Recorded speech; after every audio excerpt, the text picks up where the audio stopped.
Welcome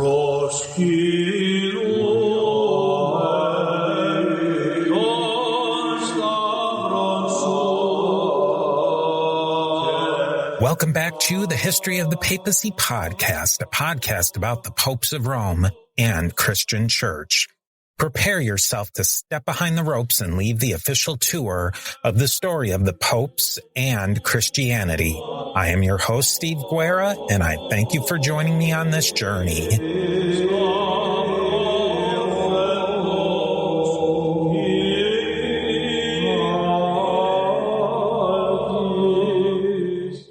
Welcome back to the History of the Papacy podcast. I am your host, Steve Guerra. Thank you for joining me today. Previously, we traced the long and complex story of the First Temple's renovation and religious reforms, from the earliest damage possibly inflicted by the Egyptian pharaoh through the piecemeal repairs under Joash and the dramatic religious centralization efforts of Hezekiah, and then big sweeping reforms of King Josiah. We followed the ups and the downs of a sacred space that served as the religious heart of the Kingdom of Judah. Josiah's death at Megiddo was not just the fall of the reforming king, it was the beginning of the end for the kingdom itself. The spiritual renewal he tried to ignite could not stop the geopolitical tsunami that swept across the entire ancient Near East. Right now, we're going to turn to the final days of the First Temple. We will explore the destruction of Solomon's great structure and then the unraveling of the monarchy of Judah, the conquest of Jerusalem by the Babylonian forces under King Nebuchadnezzar, and then just dip a little bit into the aftermath.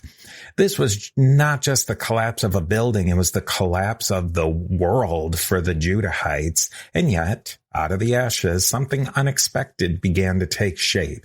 Let's get into the story of how the First Temple fell and what came next. From Assyria to Babylon. So we talked about some of the external pressures facing the Judahite kingdom. Egypt always loomed to the southwest, while to the east, kingdoms and empires from Mesopotamia had long played a major role in shaping the politics of the region. You had Egypt and Mesopotamian empires just always crashing into each other, and the logical place for them to crash together was in the southern Levant. In 722-ish BCE, the northern kingdom of Israel was conquered by the Assyrian Empire. Judah was nearly swept away as well, but under King Hezekiah, the kingdom managed to just hold on by the tip of its fingers.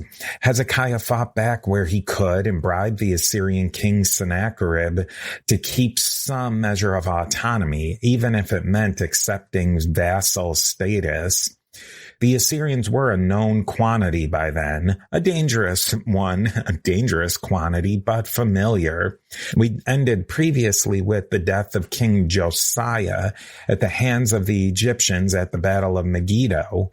That marked a real turning point. The end was nigh, and it was not just the old enemies Judah had to worry about.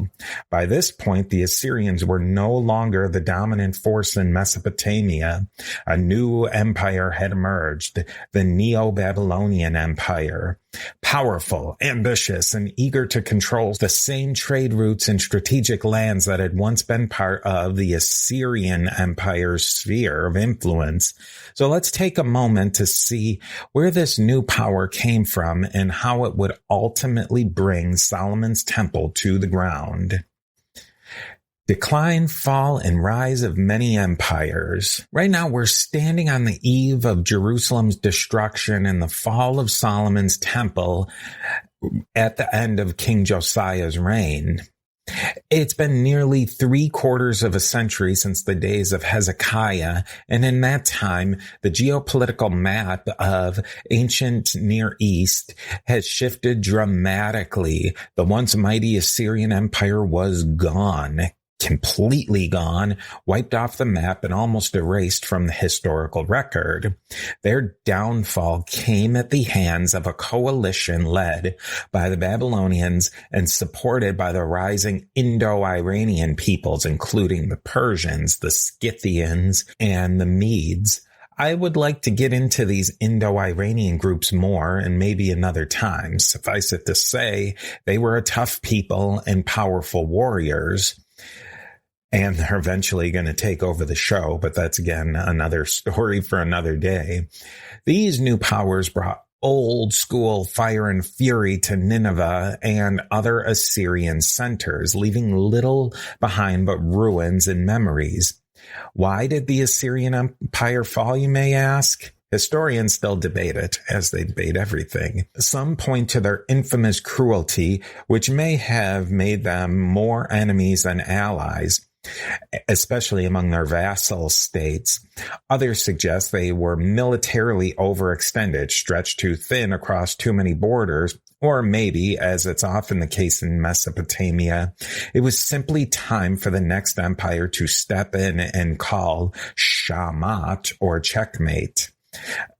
However it happened, the Neo-Babylonian Empire was now in control, and it is the second king of that empire who concerns us today, Nebuchadnezzar II. This is the same Nebuchadnezzar who may have commissioned the Hanging Gardens of Babylon, one of Herodotus's so-called 7 wonders of the ancient world, if the gardens did indeed exist. Whether or not he built the gardens, there's no doubt he was a master of building and conquest.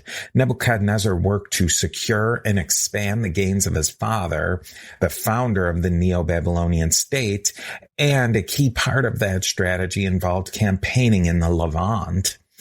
That meant crushing resistance. That meant Jerusalem. Nebuchadnezzar is the king who ordered the destruction of Solomon's temple. He is the one who exiled the elites of the Judahite kingdom to Babylon, an event that would completely reshape Jewish identity forever. He was a conqueror for sure, but also a visionary builder. The biblical writers had their own perspective on the man, as we well know. So next, let's look at Nebuchadnezzar and then the destruction of Jerusalem through the lens of the biblical narrative. And as you might expect, the reviews of Nebuchadnezzar in the Bible were not exactly glowing. Let's get into some history in the Bible. Many of you will get the reference in this section's title, a little nod to our dear friend Gary Stevens and his History in the Bible podcast. If you want to take a much deeper dive into the Babylonians and their place in the biblical narrative, especially the events surrounding the destruction of the first temple, listen to Gary's podcast. And I also highly recommend another great source, which is Gil Kedron's A Podcast of Biblical Proportions, which offers a thoughtful, layered analysis of these stories from fresh and unique angles. The Babylonian Empire truly was an empire of the Fertile Crescent. At its height, if you were to overlay a map of its territory over the Fertile Crescent, the two would match almost perfectly. In the region of Judah, the boundary between the Neo-Babylonian Empire and Egypt practically lines up with the modern-day border between the modern nation-states of Israel and Egypt. Geography may change names, but power struggles tend to trace the same old roots. In the Bible, Nebuchadnezzar is portrayed as the ultimate baddie, and honestly, who can blame the biblical writers for that? From their perspective, he destroyed not only their capital city, but the very house of their God. Solomon's temple was gone, the priesthood scattered, and the people exiled from the land they believe they had been divinely promised. Of course, they saw him as the enemy par excellence. But the historical record paints a broader picture. Nebuchadnezzar was respected as a military strategist, a builder of monumental architecture, and a ruler who brought vast wealth into Babylon. His empire, from a Near Eastern perspective, was successful and stable under his rule. Still, that is not how the Israelites saw it. It is their perspective recorded in the book of the Old Testament that we will take a peek at next. Hey, Steve here. If you're enjoying the History of the Papacy podcast, consider joining us on Patreon at patreon.com/History of the Papacy. We're working toward going completely listener funded, which means no more ads ever. When you join, you get early access to episodes, monthly book giveaways, and most importantly, your name is added to the History of the Papacy Diptychs, our own list of commemorated supporters. You can become an Antioch level supporter for just $3 per month, but it makes a huge difference to making the History of the Papacy ad-free and independent. Nobody likes ads, not you, not me, and I'm the guy who records them. So let's just get rid of them. Visit patreon.com/History of the Papacy and join today. The beginning of the end. After Josiah's death, the cracks in the kingdom of Judah widened fast. His son, Jehoahaz, became king, but not for long. According to both the books of Kings and Chronicles, Jehoahaz had a very short reign because he was deposed by the Pharaoh of Egypt. The Egyptian influence over the region was still strong, and this was the first of several rapid successions in the throne. Jehoahaz was replaced by his brother, Jehoiakim, and here's where things get a little messy with names. Jehoiakim reigned for about 11 years, at least according to the books of Kings. Neither Kings nor Chronicles paints a flattering picture of him. Both texts seem to go out of their way to highlight just how bad he was, especially in contrast to how awesome Josiah had been. He was remembered as a weak king, spiritually backward and politically vulnerable. During Jehoiakim's reign, the pressure from the outside powers grew unbearable. Both Egypt and Babylon were chipping away at the Judahite kingdom. Eventually, Nebuchadnezzar captured Jehoiakim and took him in quote-unquote bronze fetters or shackles. This was not just a symbolic humiliation. The Babylonians raided the temple again. Sacred vessels, treasures, and the physical heritage of the temple worship were all taken. We are now deep into the final act of this story. Now follow closely because the names do not get any easier. Jehoiakim with an N at the end, or just to make things a little less confusing, he was also known as Jeconiah, became the next king. Chronicle says he was 8 years old at the time when he took the throne. King says he was 18. Let's get into a little deep dive of Jeconiah's age differences between Kings and Chronicles. I don't know, I went down a little rabbit hole of a Reddit and then a wider internet search on this one. It's not the highest grade academic research, I know, but it was definitely entertaining. Some people take this as the so-called gotcha moment, pointing to it as clear evidence of a contradiction, major contradiction in the Bible. That obviously causes issues for anyone who holds Bible to an inerrancy level. Others argue that one of the numbers is just a scribal error, basically an ancient typo. And then there's a third group that suggests a more nuanced theory that Chronicles may have recorded Jeconiah's age when he had become co-regent or vice king, possibly ruling alongside his father, Jehoiakim, while Kings recorded his age when he became full king after his father's death, after his father was taken into bondage into Egypt or died, one or the other. Whichever explanation you prefer, one thing is clear. Jeconiah's reign was brief, very brief. He was quickly taken into captivity by the Babylonians. In many ways, Jeconiah was the last true king of Judah. He was the final monarch who had held any claim to real sovereignty, even if it was short-lived, and it was kind of a vassal status. What came after him was a little more than just the final collapse, when the floor just completely fell out. This is the end. This is about as bad as it gets. With Jeconiah taken into exile, Nebuchadnezzar installed a new ruler in Jerusalem, the last surviving son of Josiah. His name was Mattaniah or Mattanyahu, but the Babylonians gave him a new name, Zedekiah. It was a reminder of who was really in charge. He was not the king in the traditional sense. He was more of an ethnarch, a puppet leader placed over a tiny, weakened rump state.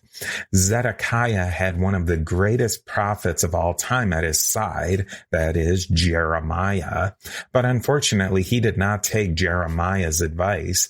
Gil Kedron, in A Podcast of Biblical Proportions, does a great job unpacking the politics of Jeremiah. And if you want to go into a much deeper dive into that story, he even came on to the History of the Papacy podcast to give an overview of his series. Look for links in the show notes for that. For our purposes here, what matters is that Zedekiah stood at a crossroads and he chose a path that led straight to ruin. At this point, our sources, Chronicles, Kings, and now the book of Jeremiah start to diverge slightly in how they explain what happened next. Kings gives us a short, blunt explanation. Zedekiah rebelled against Babylon. That's it. One line. Chronicles is even vaguer, giving us very little detail about why Nebuchadnezzar decided to act. Jeremiah, however, offers us a bit more. According to the prophet, Zedekiah began to make moves in aligning himself with Egypt, perhaps hoping the old rival of Babylon could offer some military support. It didn't work. The Babylonians would not tolerate rebellion from a client king, especially not one flirting with Egypt. Nebuchadnezzar responded with force. He laid siege to Jerusalem. At first, there was hope. The Egyptians did show up. For a moment, it looked like they might actually even help. But they were defeated and driven back by the Babylonians. The siege resumed. The walls held fast for a while, but the end was coming. The Babylonians broke through, sacked the city, and destroyed everything, including Solomon's temple. And with that, we move into the final act, the last stand of Zedekiah, the fall of Judah, and the utter devastation of the house of God that Solomon built from the ashes. The final blow was devastating, both physically and symbolically. The fall of Jerusalem was not just the end of a city, it was the collapse of a worldview. The book of Jeremiah gives us one of the most chilling accounts of what happened in the aftermath of the siege. So this is a quote from chapter 9 of the book of Jeremiah, verses 6 through 10. We read, Then the king of Babylon killed the sons of Zedekiah before his eyes in Riblah. The king of Babylon also killed all the nobles of Judah. Moreover, he put out Zedekiah's eyes and bound him with bronze fetters to carry him off to Babylon.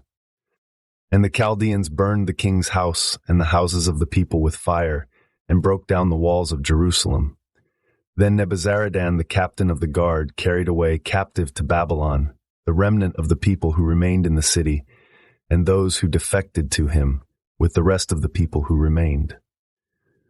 But Nebuzaradan, the captain of the guard, left in the land of Judah the poor people who had nothing, and gave them vineyards and fields at the same time. Steve here with a quick word from our sponsors.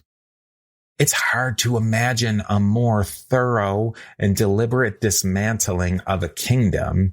Now, to be fair, the Babylonians probably did not kill all the nobles of Judah, but they certainly killed many of them, enough to eliminate the leadership class and to severely break the leadership class.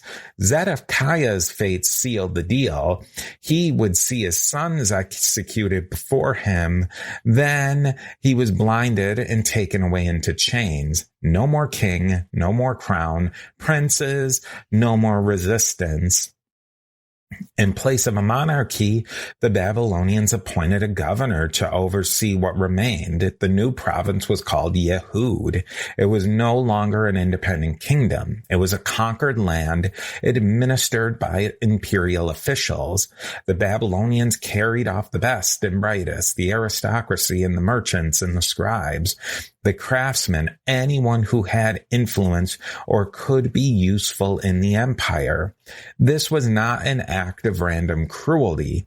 It was a standard imperial policy. You remove the power base and resettle it to serve your needs elsewhere. And that's exactly what they did. As for the temple, Solomon's temple, it was gone, ransacked, burned, reduced to rubble.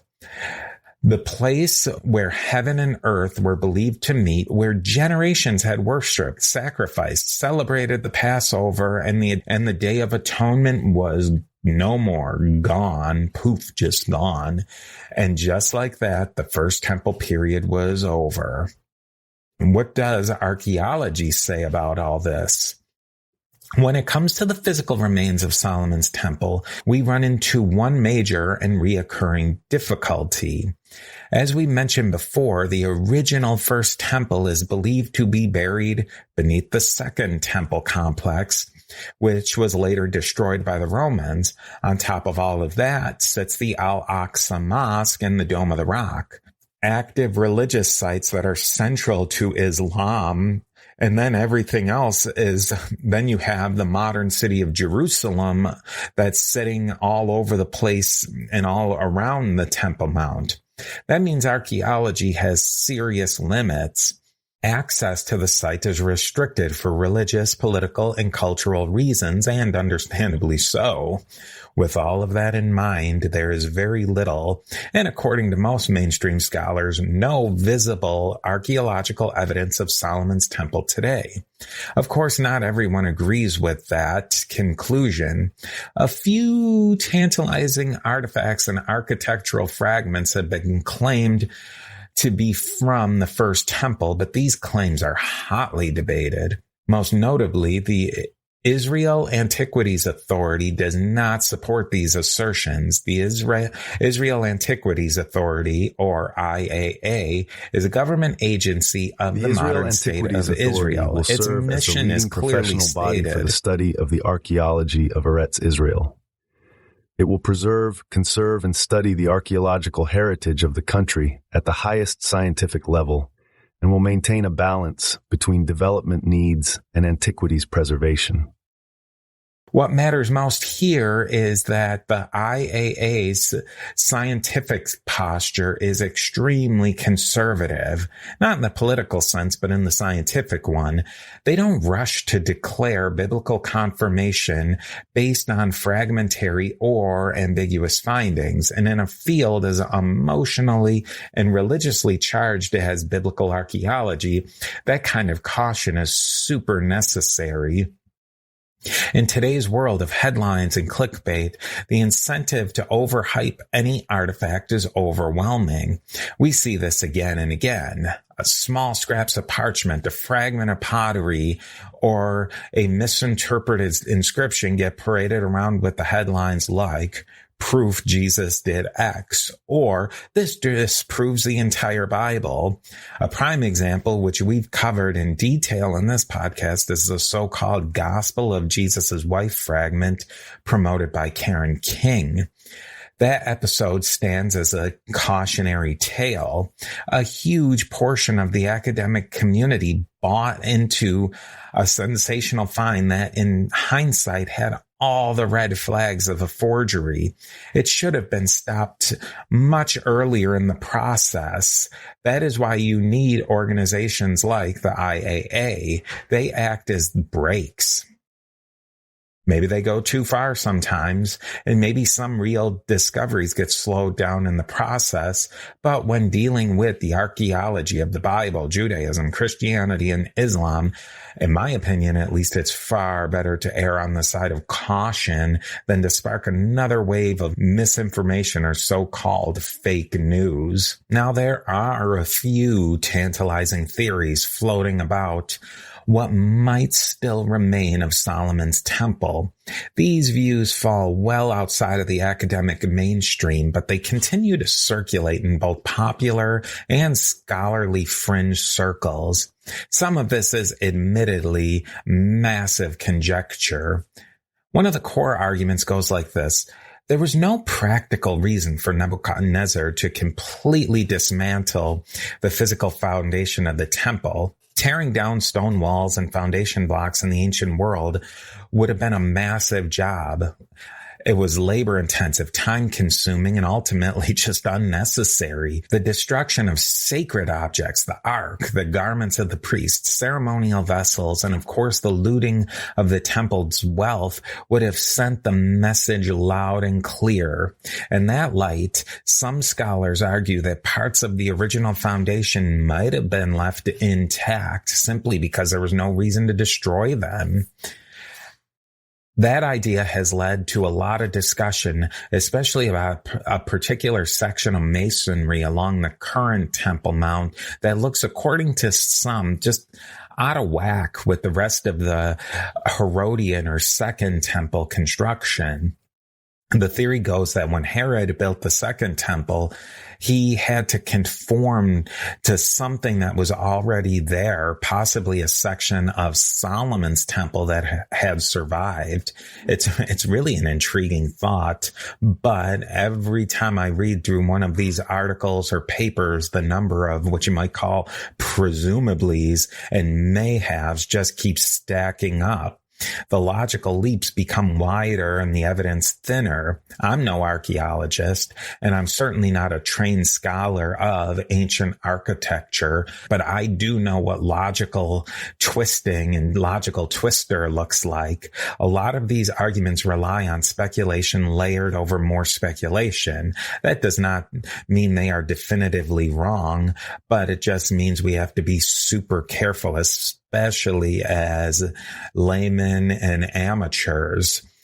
Curiosity is good. Confirmation bias dressed up as discovery is something else entirely.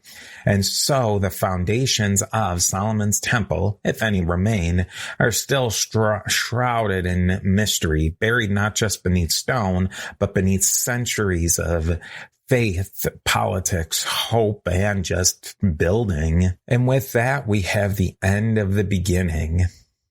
With all that, we come to the end of this episode and the close of our journey through the life, renovation, and destruction of Solomon's temple. We began with a building project, a house for the Lord built at the height of Israel's united monarchy. We followed the temple through times of neglect and revival, kings who defiled it and others who tried to save it. Joash repaired it, Hezekiah reformed it, Josiah tried to restore it to its original glory, but the wall still came down. The city burned, the people were taken into exile, and yet the story did not just end there. The destruction of the first temple marked the end of an era, but also launched a time of deep spiritual transformation. It forced new questions, new answers, and eventually new traditions that would shape the future of Judaism and the Israelite religion. In a way, a brand new Judaism, an entirely new thing that was rooted in past tradition would come about. Second Temple Judaism. The Second Temple Judaism was the genesis, if you will, of Christianity, rabbinical Judaism, and even eventually down the line, Islam. As we wrap up this series, I want to thank you for coming along on this journey, but we're just getting started. Our next series will take us into a new direction and new ideas. We'll explore all sorts of new topics, in a new world. More on that very soon. Now, before we go, I just want to ask you for your help. The goal of the History of the Papacy podcast going forward is simple. Let's make this show 100% listener supported. That means no ads, no interruptions, just the history. And now we can make that happen together. If just 5% of the listeners joined us at the Antioch level, just $3 a month, we could be there and then some. It's really that simple. If you enjoy this podcast, if you want to help us keep going, please visit us at patreon.com/history of the papacy and join today. We're also on Buy Me a Coffee and PayPal. And if you don't like any of the above, we have Venmo as well. So reach out to me if you have a question about supporting. I'd love to help you help us. Every contribution goes straight into producing the best content I'm possible of making. So let's do this together. Thank you for listening, and I'll see you on our next stop on our trip through the history of the papacy, Christian church, and more.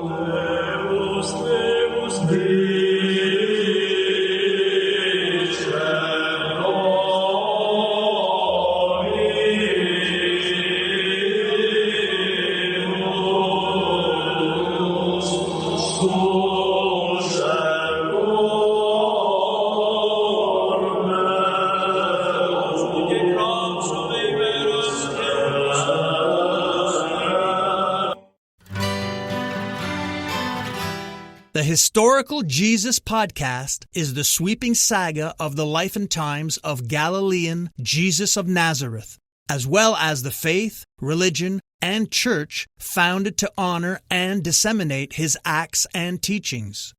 Join me, Mark Vinette, on this fascinating journey through time, exploring the many great works of Christian theology, literature, architecture, music, and art inspired by the words and deeds of Jesus Christ.